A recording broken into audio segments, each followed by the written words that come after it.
Hari ini kita akan membahas tentang korelasi Pearson dan korelasi Spearman. Nah, korelasi itu apa sih? Korelasi itu adalah cara untuk melihat apakah dua variabel itu saling berhubungan atau tidak. Nah, misalnya nih, jika satu variabel berubah, apakah variabel lain itu juga akan ikut berubah? Nah, korelasi ini bisa bernilai positif ataupun bisa bernilai negatif. Ketika bernilai positif, artinya satu variabel naik, maka variabel yang lain itu juga ikut naik. Namun, ketika nilainya negatif, artinya jika satu variabel naik, maka variabel yang lain itu justru akan turun. Nah, jika tidak ada korelasi, berarti perubahan satu variabel tidak mempengaruhi variabel yang lainnya. Nilai korelasi biasanya antara minus 1 sampai dengan 1, di mana ketika mendekati 1, berarti hubungannya sangat kuat dan saling berhubungan atau saling berkorelasi. Namun ketika nilainya minus 1, berarti hubungan sangat kuat tapi berlawanan arah. Dan ketika nilainya 0, berarti tidak ada hubungan atau korelasi sama sekali. Korelasi Pearson. Korelasi Pearson atau koefisien korelasi Pearson adalah suatu ukuran statistik yang digunakan untuk mengetahui kekuatan dan arah hubungan linear antara dua variabel kuantitatif. Nilai korelasi Pearson dilambangkan dengan simbol R yang memiliki rentang nilai dari -1 hingga +1. Jika nilai R mendekati +1, artinya terdapat hubungan positif yang kuat antara kedua variabel.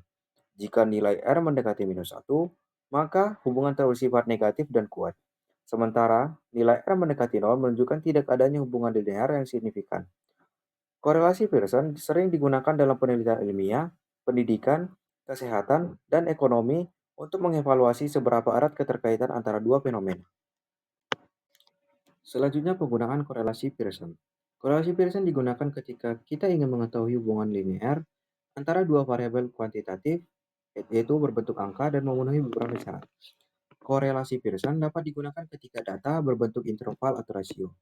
Korelasi Pearson hanya cocok digunakan jika kedua variabel memiliki skala interval, contohnya suhu, atau rasio seperti tinggi badan, berat, dan pendapatan.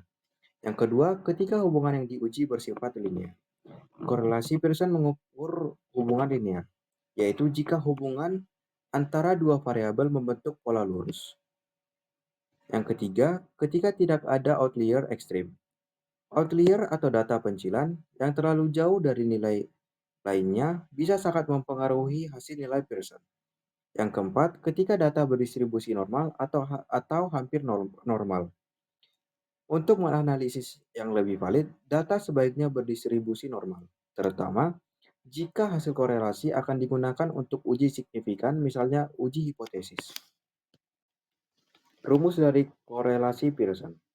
R sama dengan sigma XY dikurang sigma X, sigma Y per N per akar dari sigma X kuadrat dikurang sigma X kuadrat per N dikali dengan sigma Y kuadrat dikurang sigma Y kuadrat per N, di mana R merupakan nilai korelasi, X merupakan variabel X, serta Y merupakan variabel Y.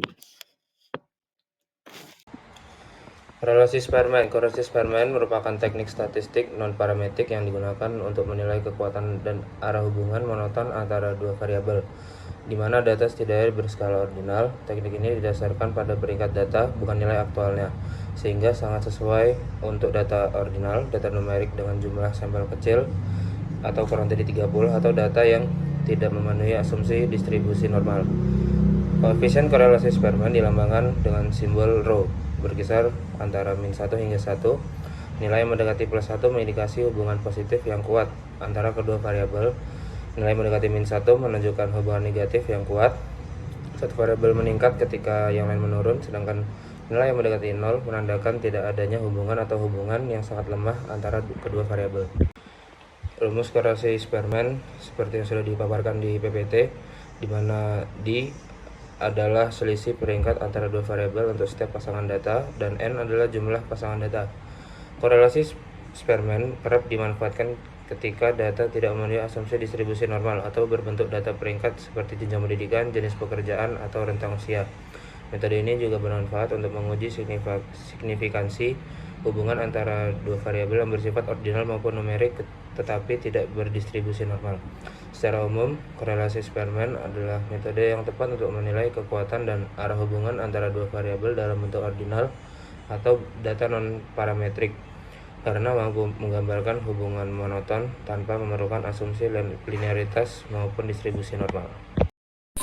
Di sini saya akan menjelaskan mengenai contoh dari korelasi Pearson dan korelasi Spearman. Yang pertama adalah contoh korelasi Pearson. Dan jika seorang guru ingin mengetahui apakah ada hubungan antara nilai ujian matematika dan nilai ujian fisika dari siswa yang ada di kelasnya. Nah, karena kedua nilai tersebut berupa data numerik kontinu dan diasumsikan berdistribusi normal, maka guru dapat menggunakan korelasi Pearson untuk mengukur apakah siswa yang mendapatkan nilai tinggi di matematika juga cenderung mendapatkan nilai tinggi juga di fisika.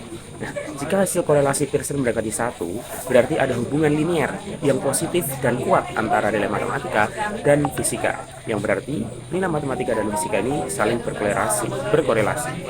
Nah, kemudian contoh korelasi Spearman yaitu ketika seorang manajer ingin mengetahui hubungan antara motivasi kerja dan prestasi kerja karyawan yang ada di perusahaannya. Karena ada data motivasi dan prestasi diukur dalam bentuk peringkatan atau rankingan dari 12 karyawan, manajer menggunakan korelasi Spearman untuk melihat apakah karyawan memiliki motivasi tinggi juga memiliki prestasi kerja yang tinggi pula. Nah, korelasi Spearman ini cocok karena data berupa rankingan dan tidak harus memenuhi asumsi normalitas. Jika nilai korelasi Spearman mendekati 1, berarti ada hubungan monotonik positif antara motivasi kerja dan prestasi kerja karyawan, di mana ketika motivasi kerjanya tinggi, maka prestasi kerjanya juga akan tinggi.